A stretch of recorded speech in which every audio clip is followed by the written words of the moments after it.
Pare,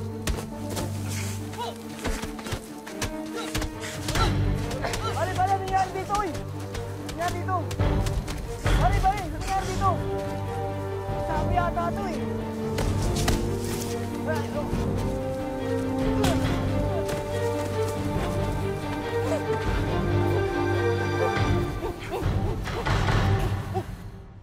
Ang epilepsy ay isang sakit sa utak na nagdudulot ng mga seizure o matinding panginginig at pagkawala ng ulirat. At dahil dito, madalas ay hindi po nakakapag-aral at nakakapagtrabaho ang mga may ganitong kondisyon. Ngunit higit pa rito, ang pinakamalaking sagabal daw ay ang pag-unawa ng ibang tao ukol dito. Madalas kasi ipinagkakait sa kanila ang mga bagay na abot kamay lang sa ibang tao. At ito po ang tampok na kwento ni Nanette ngayon sa Wish Ko Lang. Tingnan mo yan.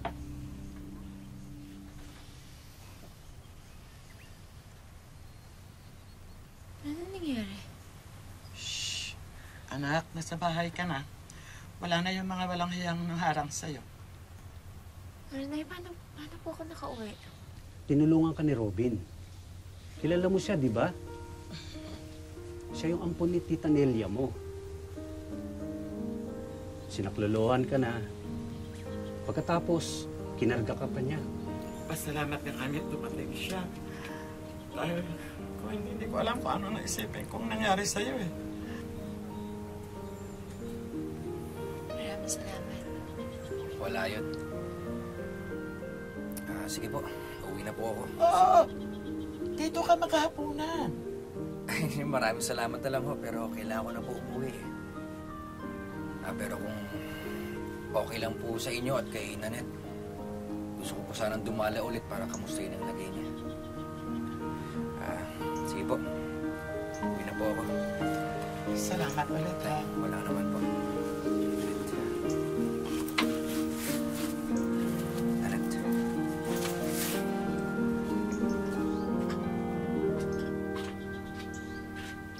Mukhang may balak yung binata yun sa dalaga mo, sa anak natin.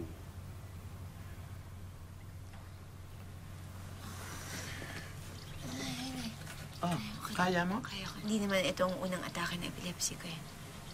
Higa lang ho muna ako. Tay.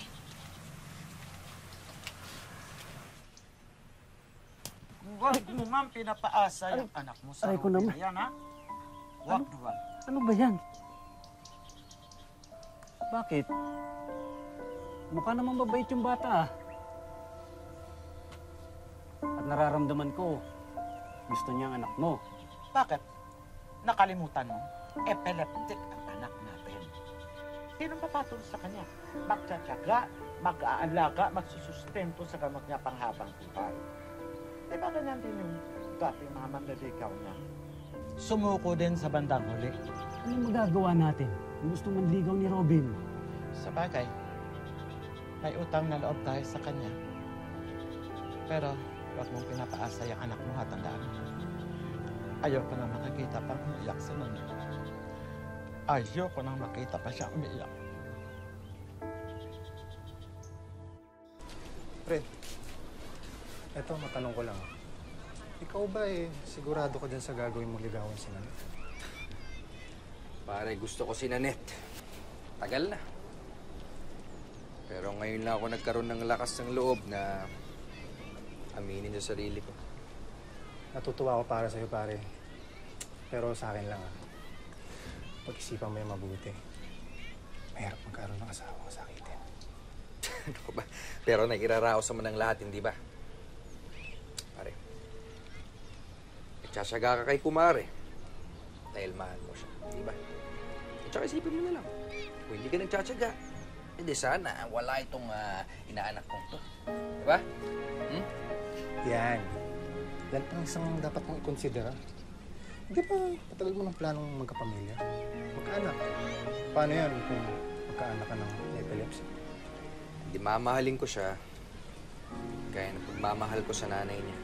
Wala, suko na talaga ako. Basta ako, susuportahan na lang kita dyan sa plano mo. Right. Salamat.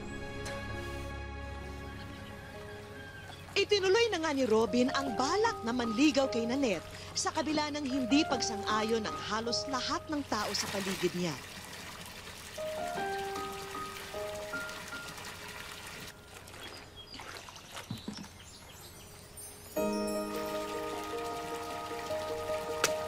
Nanilbihan siya.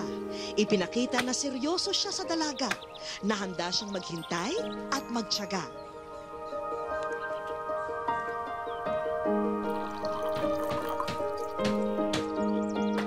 At unti-unti nang nakuha ni Robin ang kalooban ni Nanette.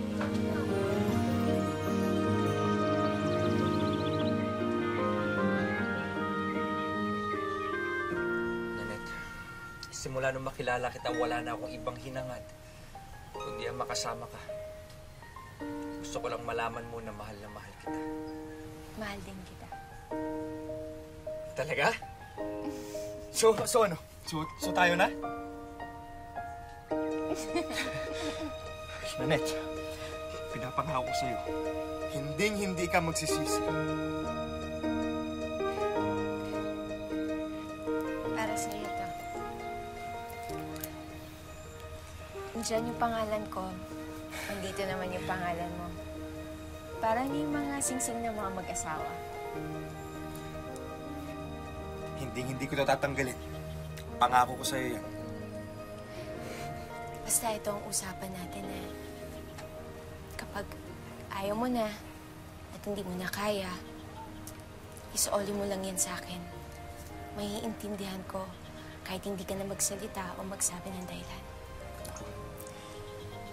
Nanette, hindi darating ang araw na yun. Maniwala ka sa akin. Hindi nagtagal, ikinasal sina Robin at Nanette. Ngunit dahil sa kalagayan ni Nanette na kailangang palaging may kasama at nagbabantay, nakipisan sila sa kanyang mga magulang. Oh, Mahal, kamusta? Ay, paano ko na eh? Tama-tama ang dating mo, ha? Upo na. Kain na. oo nga. Ay, tawagin ko si tatay. Oo, sige. Muntik na makalimutan. Iho, kumusta ang trabaho? Ay, maayos naman po na eh. Kailangan na naman kasi ni Nanette bumili ng mga gamot. May pera pa ba kayo? Kasya pa naman po.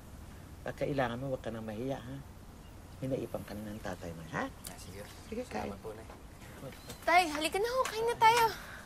Halika na. Paano ko tayo? Palayan ka na. Kain na tayo.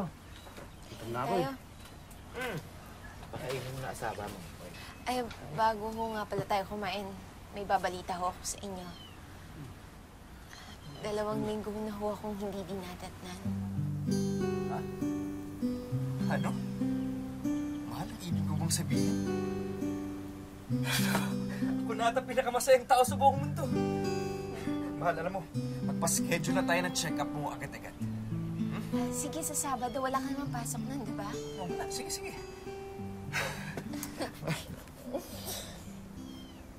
Teka. Bakit parang nanlalamig ka?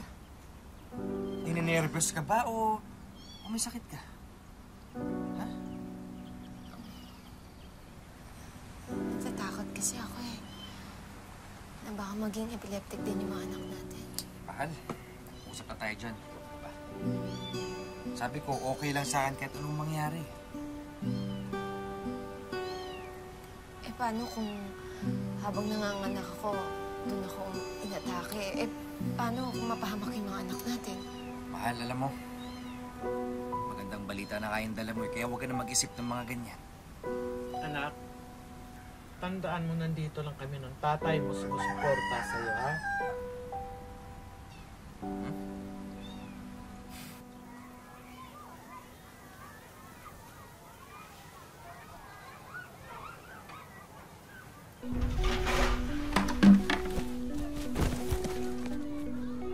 Nanette!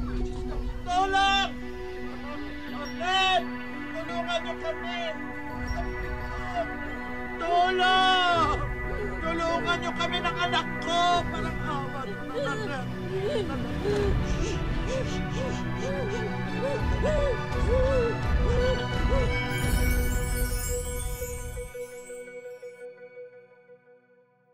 Wish ko lang Mahal, ano nangyari? Inatake siya habang nasa loob ng banyo. Ano?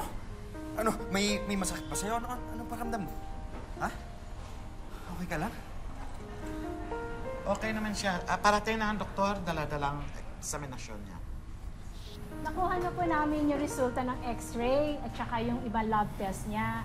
Huwag ho kayong mag-alala, wala ho siya natamo na serious injuries. Maliban lang po sa mga pasa na natamo niya nung bumagsak po siya sa sahig. Kamusta po yung baby ko? I'm very sorry, Nanette. Hindi ka nagdadalang tao. Delayed lang ang menstruation mo. Kinakalungkot po namin na sabihin sa inyo na wala ho siyang kakayanan para magbuntis. Base ho dun sa mga test na ginawa ho namin. Mataas po kasi ang risk ng isang babae na maging infertile kapag po siya ay may epilepsy. Gawa na rin po ito ng mga chemical na lumalabas sa kanyang katawan. I'm really very sorry po.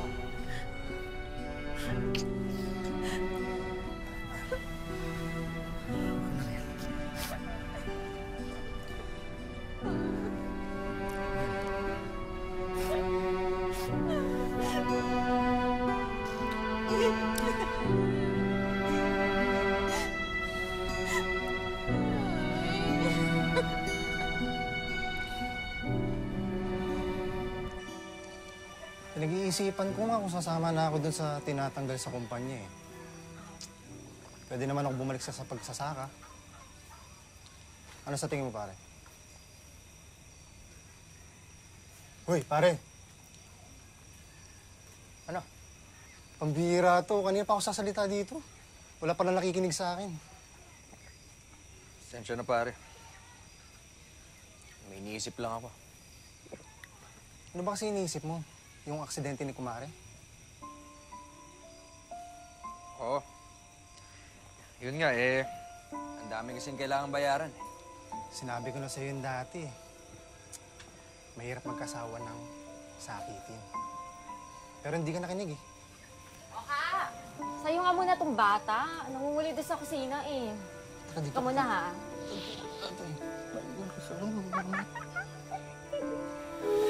Wala ho siyang kakayanan para magbuntis. Pare, okay ka lang? Hindi, pare. Tagal ko nang gusto magkaanak. Tagal ko nang pangarap na magkaroon ng sariling pamilya.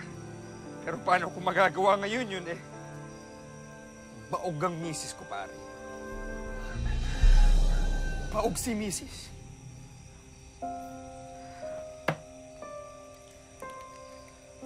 Pare, si Kumare lang ang baog, hindi ikaw. Kaya kung ako sa'yo, ganap ka na ibang babae. Kapag ayaw mo na at hindi mo na kaya, isoli mo lang yan sa akin. Maiintindihan ko kahit hindi ka na magsalita o magsabi ng dahilan.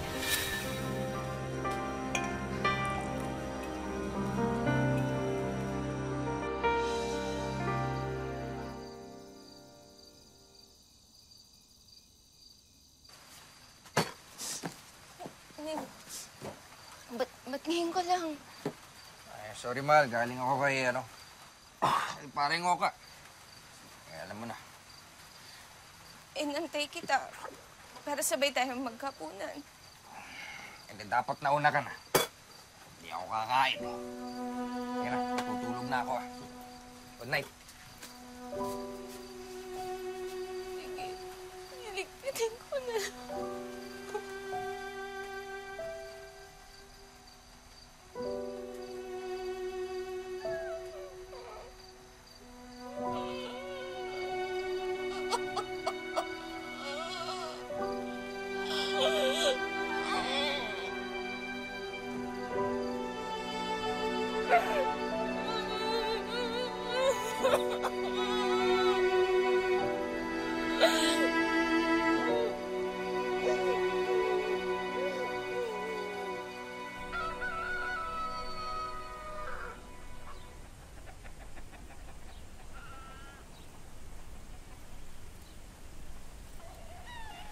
Mahal. Ginagawa mo dyan.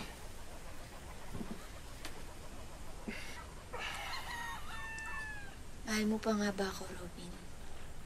Anong klaseng tanong yan? Alam mo, kapag umiwas ang tao sa tanong na oo at hindi lang ang sagot, ibig sabihin mas malamang ang hindi niya sagot. Hindi mo na kailangan magpaliwanag. Naiintindihan kita. Wala kang sariling pamilya buong buhay mo.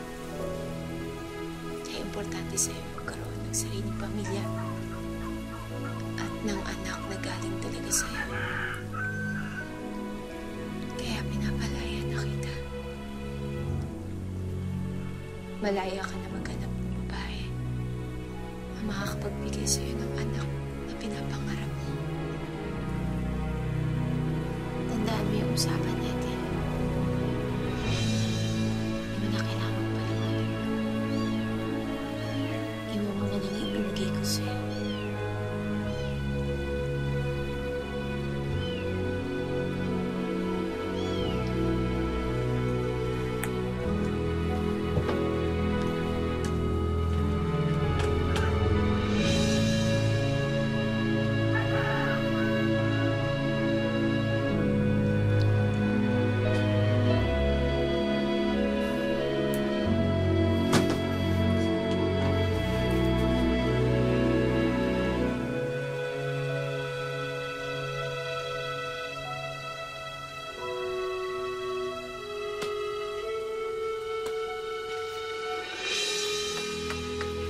Anak, mabuti dumating ka. Ikaw na muna dito ha. Magbabanyo na ako. Sige po. Sandali lang.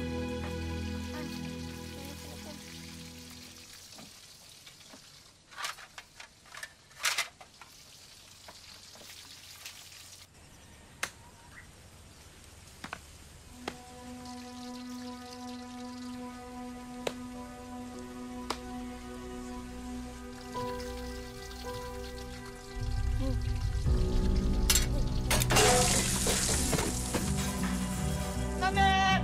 Nalet! Diyos ko! Nalet! Robin! Robin! Robin, tulong!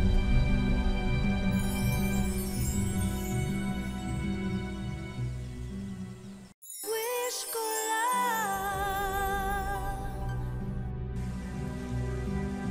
Robin, tulong! Robin! Robin, tulong! Robin!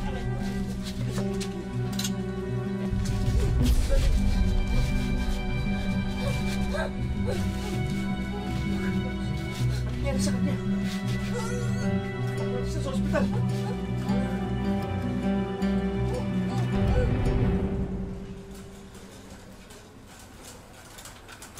Ay, ito yung pamilya ni Nanay. Dok, Dok, kamusta na po asawa ko? Stable na po ang lagay niya. Wala nang panganib sa kanya sa ngayon. Pero matindi po ang sunog ng balat niya sa uka at sa balikat. Pwede na po siyang puntahan sa kwarto niya. Sige po. Bakit ba nangyayari sa atin to? Sumusuko ka na? Di ba alam mo may sakit ang anak ko nung nililigawan mo siya? Napaging pasanay mo siya habang buhay? At ano? Nangako kang hindi ka magbabago? Namamahalin mo siya? Ngayon, ano dito mahuling araw, napansin ko puro pasakit ang binibigay mo sa kanya. Sige, susuko ka, umalis ka na! Umalis ka na kung susuko ka. Kami mag-asawa mag-aalaga kay Nanay. Kaya ng dati. Kaya namin. Halika na.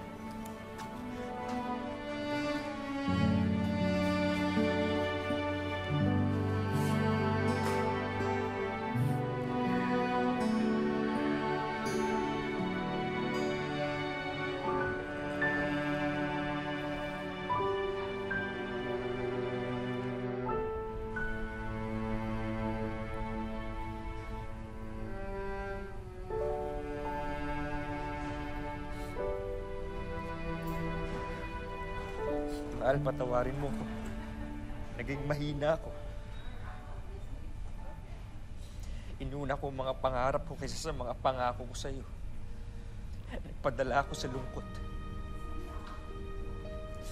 Sa sama ng loob na dahil nabigo ang pangarap kong magkaroon ng anak. inuna ko ang mga pangarap ko kaysa sa mga pangako ko sa'yo. Hindi ko inisip ang kaligayahan na nabibigay mo sa akin. Na yun dapat ang pagtuunan ko ng pansin kaysa ang kalungkutan.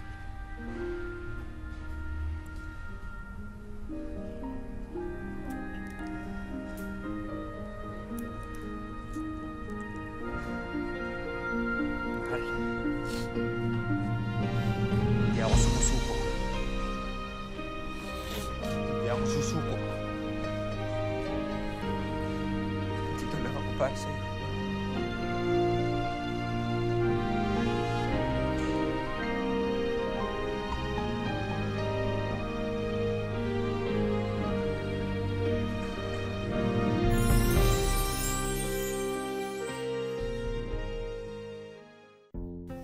Hindi nala ko pagbayaan kung plangga mo ko, hindi mo ako pagbayaan. Ayun lang. Kasi mahal na mahal din kita sabi ko sa kanya. Wish ko lang. Maaga pa lang, dito na ang sadya ni Robin sa puno ng atsuete. Ang mga bunga kasi nito ang pansamantalang ginagamit niya na panggamot sa kanyang kabiyak na si Nanette. Ang kundi dyan ako, nagdating ako dyan. Kita ko, nagkalapog na yung dyan yung kwali. Kaya ay uling naman, kundi nakita mo ang apoy. Sa club. Ako hindi ko nabutan nga doon ko nagapas. Patay. Ganito ang ginagawa ni Robin araw-araw para maibsan kahit papano ang kirot ng mga sugat ng kanyang misis. Sweetie, tsaka lang lagyan na ng dextrose. Tubig ang dextrose ng asawa ko, tsaka nilagay niya. Habang ang kanyang mister, napilitan munang tumigil sa pagsasaka para mabantayang maigi ang asawa, lalo na kung atakihin na naman siya ng epilepsy. Hindi nala ko pagbayaan kung plangga mo ko, hindi mo ako pagbayaan. Ayun lang. Kasi mahal na mahal din kita sabi ko sa kanya. Halos 3 buwan na ang nakalipas mula nang maaksidente si Nanette. At nang nalaman nito ng pamangkin niyang si Jovelyn na nasa Maynila, labis niyang ikinalungkot ang sinapit ng kaanak. Parang nanay ko rin po siya kasi bata pa po ako, wala na po akong nanay. Mga 5 years old po ako. So, tinuri ko na po siyang parang nanay. Mula Maynila, isinama namin si Jovelyn sa Iloilo para muling mabisita ang kanyang auntie Nanette. Halos hindi makapaniwala si Jovelyn sa pagbabago sa itsura ng kanyang auntie Nanette. Pero laking pasalamat niya at nagkita pa sila.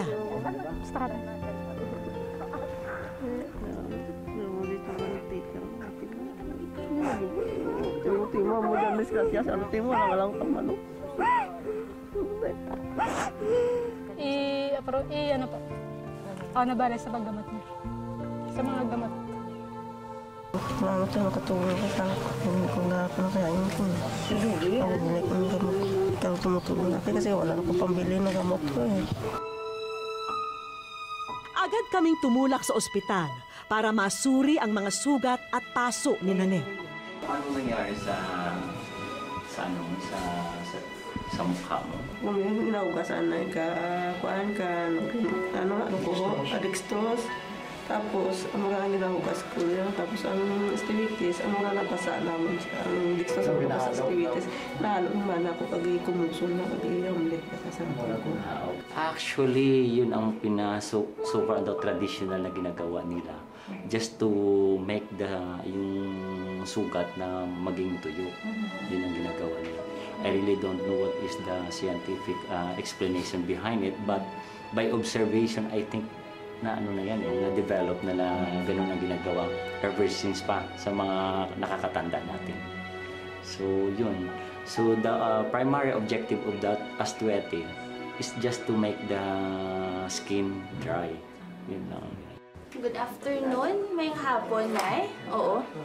Ako si Dr. Cormeliosa, no? Ako ang neurologist na gintawag malantaw sa imo, no? Usually, dapat yung mga taong may epilepsy, usually, at least may mga kasama sila sa bahay and may mga certain activities talaga na kailangan guarded sila. For example, yung nagluluto. Habang nasa ospital si Nanette, abala naman si Jovelyn kasamang ilan pa naming kagrupo sa pag-aayos ng sorpresa. Bandagdag po sa inalagaan yung manok para may mga kasama na.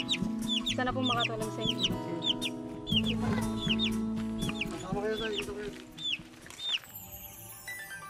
Parang hindi pa maunawaan ng mag-asawa kung bakit sila hinandugan ng isang sisiw. Ang hindi nila alam, pambungad lang ang inabot sa kanila ni Jovelyn.